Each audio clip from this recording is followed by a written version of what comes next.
Welcome back to Teatorials, and thanks for joining us for week 6. This week we will be considering yellow tea and oolong tea. Generally speaking, oolong tea is much more widely available than yellow tea, and often yellow tea is considered fairly rare, expensive, and certainly for the tea connoisseur. Yellow tea is processed in much the same way as green tea, but is intentionally oxidised a little longer. The drying step in the processing is also usually done more slowly, leaving moisture in the leaves for longer. The purpose of this is to replace the vegetative note often associated with green tea with a slightly sweeter flavour. Yellow tea is generally associated with China and is unfortunately a bit of a dying art. The complexity and time requirements for processing make yellow tea less commercially viable, and as a result the small batches made are normally more expensive.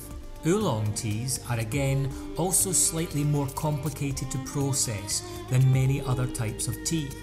The result though is unique and complex flavours that put certain oolong teas amongst our favourites at the Wee Tea Company. In its most basic form, oolong tea is tea that has been semi or partially oxidised. Oxidation is stopped somewhere between that of green tea and black tea.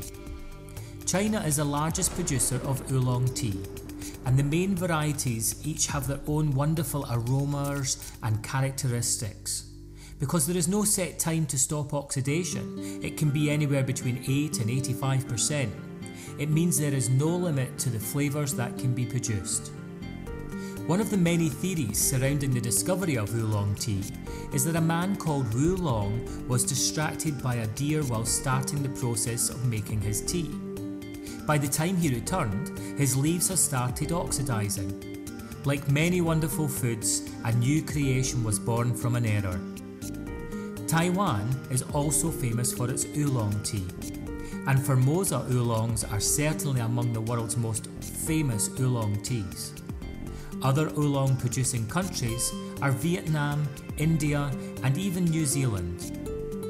One of the great flavours to originate from Taiwan is milk oolong. Although many oolong teas carry natural sweet, nutty and sometimes roasted flavours, milk oolong has a certain unique creamy aroma, not to be confused with adding milk to a brew of oolong tea. It is certainly a real favourite of ours.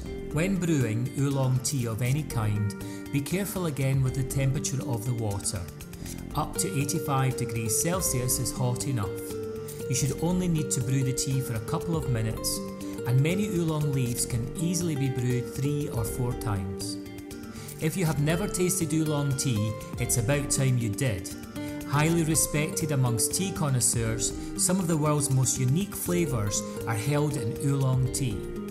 Expect complexity and surprise, and let your oolong tea journey begin now.